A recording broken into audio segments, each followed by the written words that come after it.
It's Taste of Country Nights with Evan Paul on demand, season 3, episode 7, with the Bellamy brothers and Gene Watson.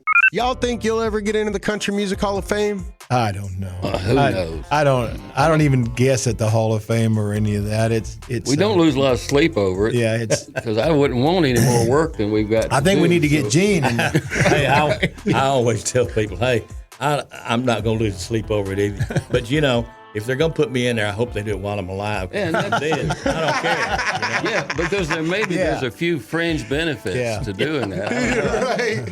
I tell you, having these 3 country music icons in studio talking about their upcoming project, the song that the Bellamy brothers are rehashing, but with Gene Wilson in on it this time. We had a lot of good times, great stories, even got into some Elvis stories. Wait till you hear what they have to say. Their Elvis story is crazy. Thank you for listening to Taste of Country Nights on Demand. If you want to go back and listen to some of our favorite interviews, we got Kenny Chesney up there, Toby Keith, Lady A, Walker Hayes, Shenandoah, Dolly Parton, all your favorite country music superstars. They all stop by here. Taste of Country Nights on Demand, part of the Town Square Media Podcast Network.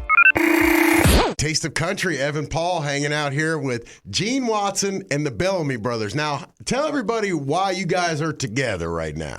Well, we got a new duet. We just love each other. Everybody got to hang somewhere. Yeah.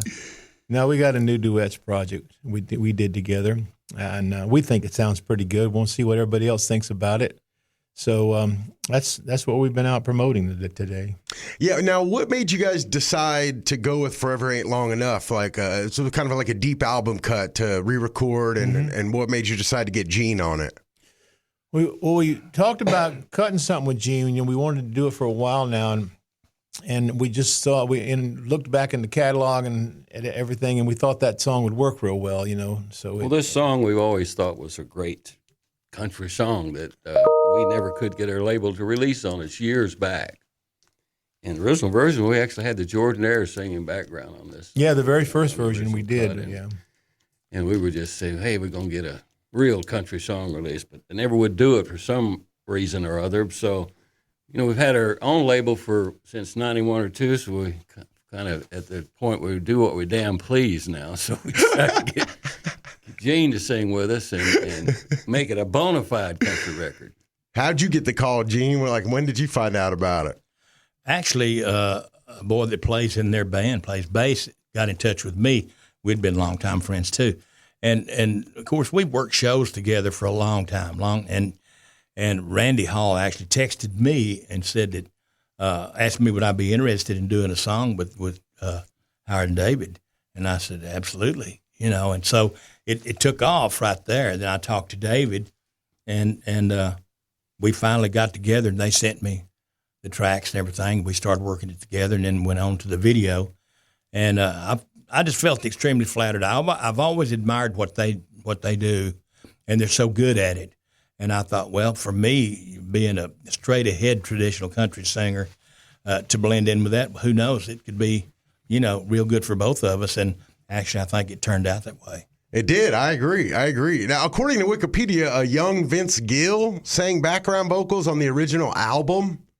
Yeah, Vince did some harmonies for us. Not on that song. No, but on the album? Yeah. Patty Loveless, Vince Gill, they were all our backup singers. Yeah. What's that like? Like, do you ever give Vince a little rib? Well, we knew Vince from, his label. We were doing a European tour, and we were doing Wembley that year, I believe. This is going way back. Vince was really young. But he had hung with us over there. We hung in Soho one night together all night and listened to him tell jokes. And so we had known him for a long time, all of us. Vince had been in town a long time. And he so he sung as a background singer on a lot of people's records. Yeah, a whole lot. Okay. That was his gig. Yeah. So it wasn't uncommon to have that. And if you wanted that high, beautiful note up there that everybody would recognize, you'd call Vince. And so that's how that happened. And Emery Gordy, Patty's husband, was producing that project, and he was a good friend of Vince's. And Nicolette Larson also sang backup for us for a couple times. That's crazy. long. Yeah. She passed away. She had some weird aneurysm or I something. worked some shows with her, and I never did know what. Oh, really? Yeah, Wow, she yeah. passed, Yeah, she sang her and Patty and Vince, and yeah. We recently did a video of the most underappreciated classic artists. You guys came in like number 3. Do you think you Is that a contributed? good thing? Do you think you've contributed enough to be in the Hall of Fame? I don't know. Who knows? I don't even guess at the Hall of Fame or any of that. It's We don't lose a lot of sleep over it. Yeah, it's. Because I wouldn't want any more work than we've got. I think we need to get Gene. Hey, I always tell people, hey, I'm not going to lose sleep over it either. But if they're going to put me in there, I hope they do it while I'm alive. Yeah, I'm dead. I don't care. Yeah, because there's a few fringe benefits to doing that. Right. And you could take advantage of them while you're still alive. Yeah. Gene, speaking of the Hall of Fame, I want to play something that Joe Nichols said to me about you. Gene Watson was a big influence during his time. I don't know if he's not a member of the Hall of Fame, but I think he should be because he was a singer out of Texas in that era of country where it was easy to be just a part of an act. Gene is a Hall of Famer. I think he had a lot of hits, ton of hits, and I think only 1 or 2 number ones. But I think his influence is pretty big. So I've always been a big Gene Watson fan. His voice is tremendous, and member of the Grand Ole Opry. So it makes a lot of sense in a lot of ways. I mean, you have other country artists rooting for you. How do you feel about that? Well, from someone like Joe, I really feel good about it. I've known Joe for quite a while, and he's one of my favorite singers too. But yeah, sort of like David Howard said, I don't really pay a lot of attention to things like the Hall of Fame. It was a real upper when Vince Gill asked me to be a member of the Grand Ole Opry, because as far as I'm concerned, that's the pinnacle of country music, and I was blown away with that. For the Bellamy's, an interesting note, you guys have been nominated like 29 times for ACMs and CMAs and never won one. Do you guys hold like a grudge against the organizations or what? No. Well, I think they might hold a grudge against those. I don't know. I think, we were talking about this a little bit earlier. I think we've always been a part of country music, but we've never been, kind of In the clique. in the clique. I got it. There is a clique. We I think we live in Florida. We're kind of somewhat outcast, even though with the artists themselves, we've always had a great which means more than any organization. We've got lots of friends here and a lot of friends in the industry, but we just never have been, I think, available, accessible all the time. We worked internationally a lot in our career, and we'd get a call. I tell you, Howard and I one time got a call to be on the Johnny Carson show, and they wanted us on there that night. Okay, because "Let Your Love Flow" was the number 1 BMI. They thought we were in L.A. Yeah, they thought we were. But we were in Norway. and we both had the flu, and there were no flights out. And so So we've missed a lot of good opportunities. Several things by not being able to be there. I think the Bellamy's are a lot like I was in that respect. See, I'm out of Texas, and I never moved to Nashville, and so I wasn't a part of what was going on here every day, day by day, day by day. Right. And so I guess it hurt me in a lot of ways, but there again, when I'd come up here, I would kind of bring, Texas and Gene Watson with me, and that's the way it's always been. Do you guys ever regret not being a part of the Nashville scene? No. Not really. No. Not at all, no. No. Even though we for years we've been involved. We're here every week for first time I came up to Nashville, I rode a train from Tampa, Florida, and Ronnie Milsap was playing at the King of the Road hotel that Roger Miller had. I remember that. He's playing up top of that on the roof. Yeah. And we've been coming here a long time, so it's not like we aren't a part of it. But we don't live here. We don't come to all the meetings. Yeah. I got you. It's like me. I mean, to me, this is the only place that I ever want to record. I think this is the place to come to if you want to record country music. And so I always did. So like, David Howard, I mean, I was up and back, but I just never did have a fixed address here.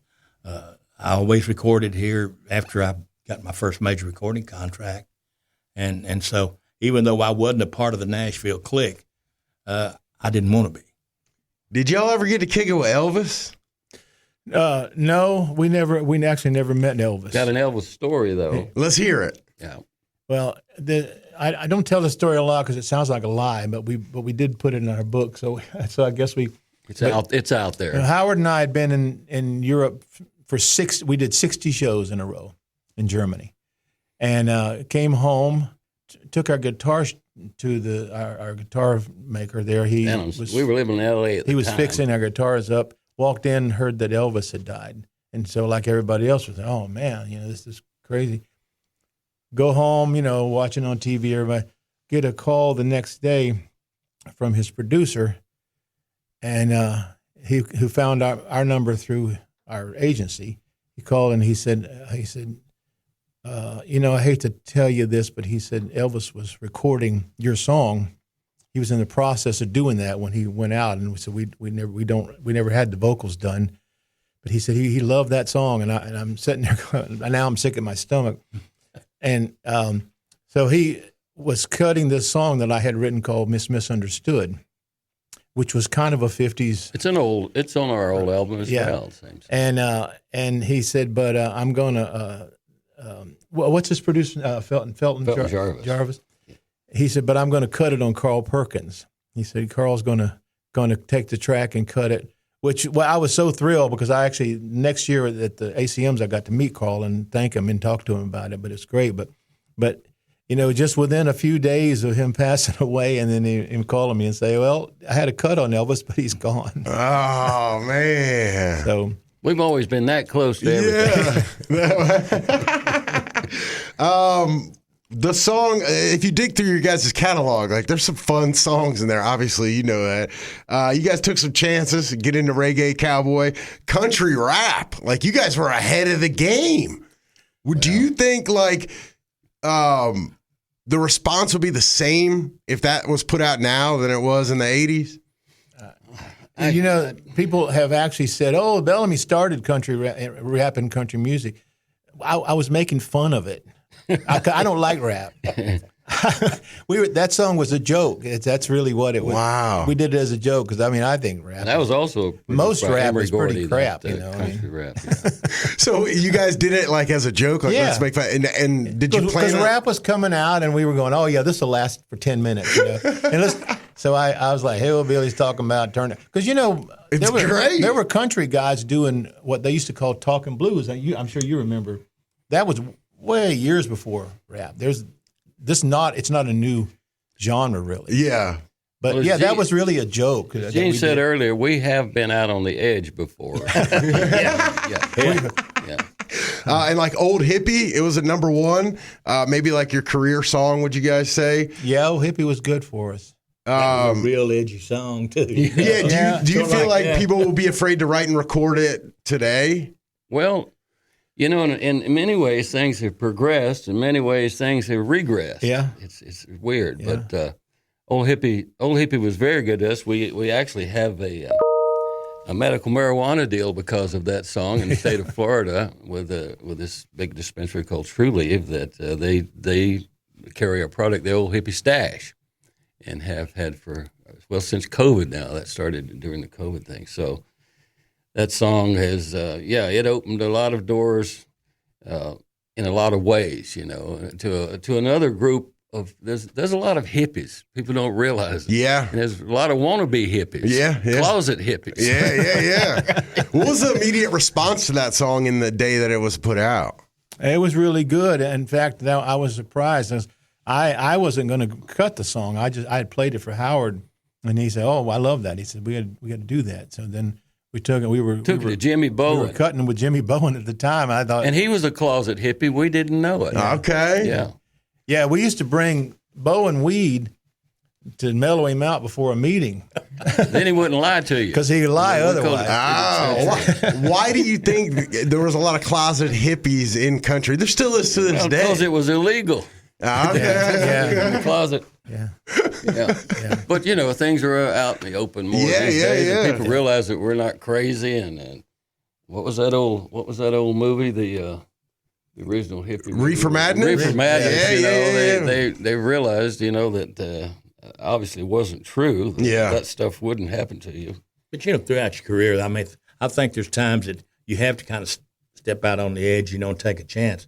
Like "Love in the Hot Afternoon" was the song that got me my first major recording contract. We recorded that in 1974. Now, you think I wasn't getting close to the edge, singing about damp tangled sheets? Sure. Yeah, I'll bet. Yeah, that was edgy. And the song had been recorded like 7 times before that, and they had all altered the lyrics and changed it, and the song didn't do nothing.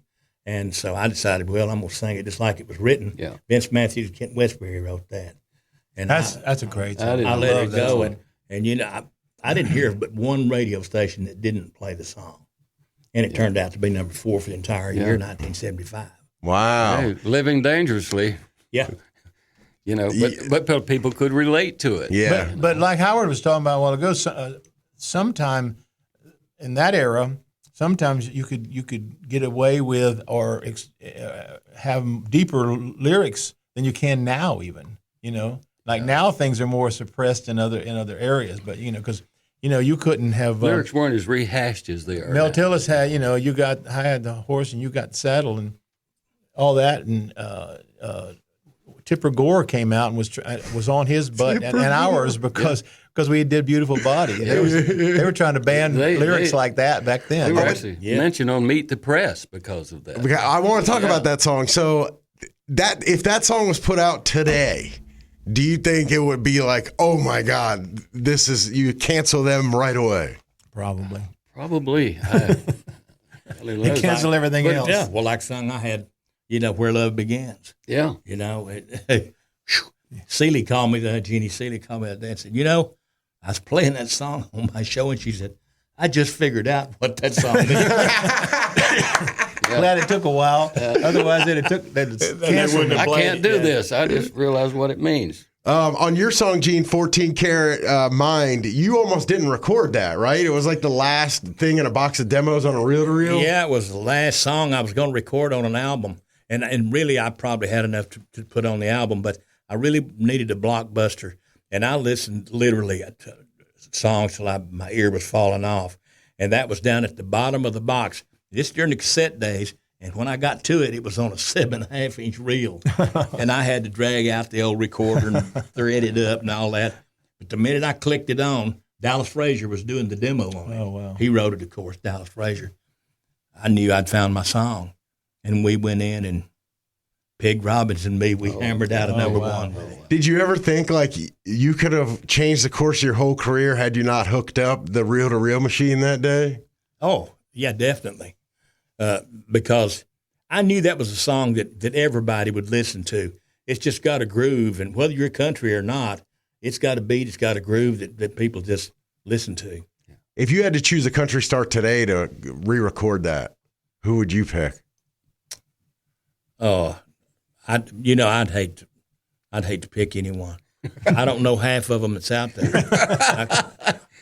Give me some names. I'm being straight ahead. I don't. I have no idea. All right, I want to get a Toby Keith memory from each of you guys. Yeah, well, I guess the first time I remember meeting Toby was some award show, and he came up, oddly enough, immediately started singing "Beautiful Body" to us. And I believe he sang the whole song. Yeah, that's what I remember. That's the same thing I was going to say. Really? Yeah. We were actually getting out of a limo. It was up at in Universal, where they used to have the awards show in Hollywood, and we were climbing out of the back, and we had never met. And I heard somebody go, "Hey, Bellamy," like that, started yelling at us. And he went into "Beautiful Body" right there in the parking lot. Love Toby. He was what a shame. Yeah, what a shame. Boy, talk about somebody done it their way. Yeah, it was so great. I worked one show with him, and it was an outside thing, and I didn't figure I'd ever get to meet him, But he was out, and he waved, and sent one of his guys over and asked would I like to play around, and he was going to hit some golf balls, and of course. I couldn't hit a golf ball. You just faked it, did you, But mate? that's as close as I ever got to knowing him. But I admired everything. He was one of those kind of guys that, look, I tried your way and it didn't work. Yeah. Now I'm going to do it my way. He was Toby. And it worked. Mm-hmm. Yeah, he once told me that he got to a point in his career where he would make a record and be like to the label, here's your 4 singles, work them. And then if they tried to argue, he'd be like, don't make yourself look like a fool. And no one else could do that. And I appreciate him so much for that. Yeah. Well, man, thank you guys for coming by. I think it's a really cool project that you guys got together to do. I appreciate you guys stopping by. Thank you. Good talking to you. Yes, sir. All right, let's bring in Billy Dukes from behind the camera to talk about this interesting interview, because it's always interesting when you have a group and then another person on the side that's per se not part of the group, but they're in a project together. It's hard to interview everybody. And it's interesting, too, because we weren't 100% certain if Gene Watson was coming in with the Bellamy Brothers or if it was just the Bellamy Brothers. So we kind of had to prepare the interview 2 different ways. And obviously, we wanted to have a set of questions for both. We didn't want to just focus on the Bellamy Brothers' career. Yeah, and then you have to pepper them because it's like you don't want Gene to fall asleep while you're asking all Bellamy's, and then or vice versa, so you have to like go Bellamy's Gene, Right. And Gene did a nice job, I thought, of working himself into the conversation. Yeah. He was game for it. Like, he kind of brought it back to himself a little bit, and I thought that took a little bit of the pressure off of you to get back to him, even though you had some good questions for him. Yeah, so you would know this better than anyone. Who was the bigger star in the studio? I think in country music, Gene Watson might have a little bit more sort of country cred, but internationally and nationally, the Bellamy Brothers. That would be my guess. Interesting. Because like they talked about their international touring, and they had like crossover hits, songs that were like top 10 on the big all genre chart. Let Your Love Flow comes to mind is certainly one of those. So I think probably for that reason, the Bellamy. Do you think that the Bellamy's, did they pioneer kind of country going on these world tours that like Kip Moore and all those guys do now? I don't know necessarily if that's the case. It's possible that it was more frequent back then. I know a lot of like blues artists worked the international market a lot harder than country music did, and maybe we've kind of gotten away from that. But I couldn't really speak to that. That's a good question, though. Because country music is really American. Right. Other music can live, I feel, easier in other countries. But, you really have to understand the lifestyle. Like if you're in China, you got to understand what John Deere Green is, Well, I think, too, when you listen to like some of those classic artists, Gene Watson, Bellamy Brothers, 60s, 70s, 80s artists, you hear a much more diverse sound, even from within an artist's own catalog. So I think that would allow them to appeal to a larger audience base. Whereas now, Luke Bryan songs, you know what a Luke Bryan song sounds like. He's not going to surprise you with something that's too different. Right. And that either works in Europe or it doesn't work in Europe. It's simple. It's as simple as that. Interesting. All right. So afterwards, Addison, who was running video for us as well on this interview, she and I were talking about it, and you and I had said that the interview was a little slow to start. Yeah. But she didn't hear that at all. She thought everything was fine, and she didn't hear. Do you think we were projecting that, or do you think our experience? Because I thought eventually, right when you started asking them about country rap, the country rap song, from then on, I thought it actually ended up being a really interesting interview. But before then, the answers were short. It was a feeling out period. Yeah, I think so. I mean, yeah, I wouldn't have thought until you mentioned that, and then I thought back, and I was like, yeah, it kind of was, because you can always kind of tell, how it's going to go in the beginning, but they threw a curveball, because I think artists like that, when they come in and they see me in this setup, I don't know. I feel like they're like, what are we doing here? Well, the other thing is, and this is a little behind the curtains, they'll go across the hall and do an interview with a morning radio show. Yeah. And it's very jovial and friendly and conversational. We tend to go a little bit deeper because we have a website to attend to as well. And then they sit down with you, and you look like kind of a fun guy, and you start with maybe some heaters at them. That is a little bit of whiplash. I think I see that from time to time when artists are across the hall.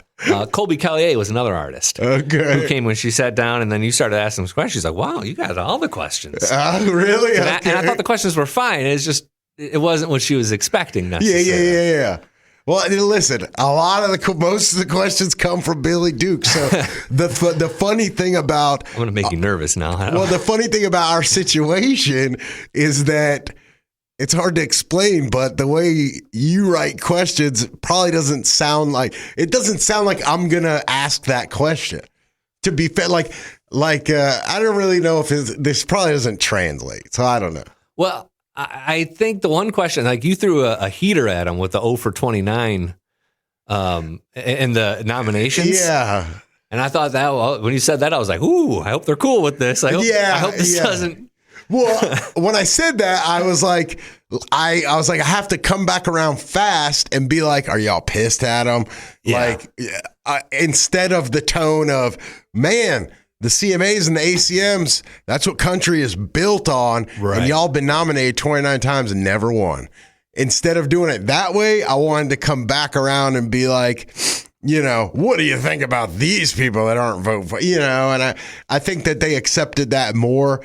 I was really shocked by their country rap answer. Yes. Yeah. 100%.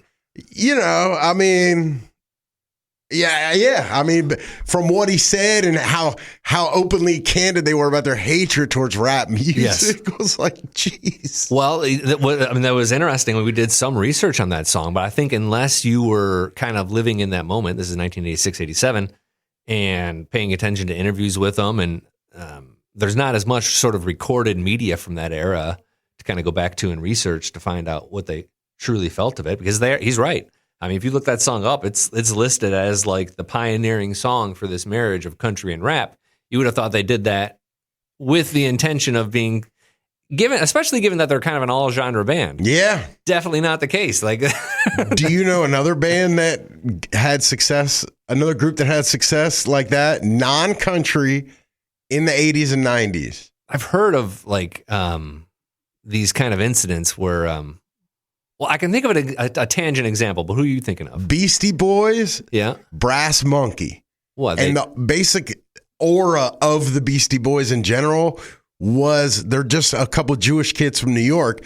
They were like kind of making fun of and showing how like rap is, and then Brass Monkey ended up being like their biggest song ever, and they built like a career out of that. Merle Haggard's Okie from Muskogee, people think is like this anthem for like Oklahoma or like the values of that day.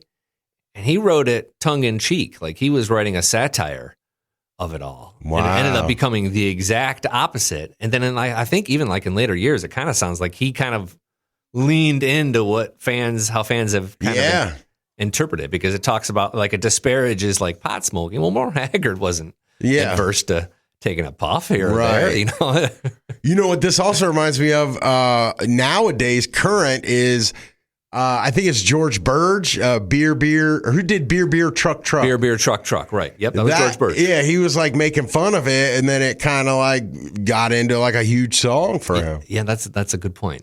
We have a list, I think, of songs that make fun of country music. Yeah, I've seen that at tasteofcountry.com. Yeah. Some of them are obvious. You know the stories behind them. But I think as time passed, like country rap, 30, 40 years, you lose what that song was supposed to be. So, David and Howard's story about how that was supposed to be. I enjoyed going through the catalog with them a little bit. Yeah, that was cool. I don't know if they were anticipating that, but I feel like to a certain degree, that's the kind of interview that needs to be out there with. Like an interview that talks about what they're doing now, but also sort of revisits these, because there's not a Bellamy Brother museum on Nashville. Like they said, they're kind of Nashville outsiders. They've always sort of embraced that. And I think maybe you lose legacy points that way.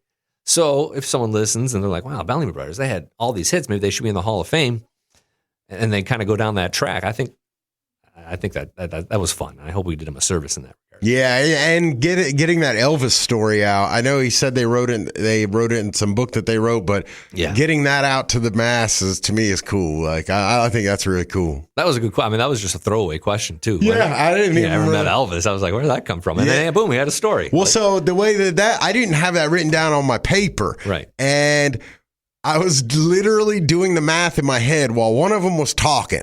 I was like, first of all, the first math was, are these guys old enough to be around during Elvis? So I didn't want to offend anybody. Like, I didn't want to be like, did you know Jesus?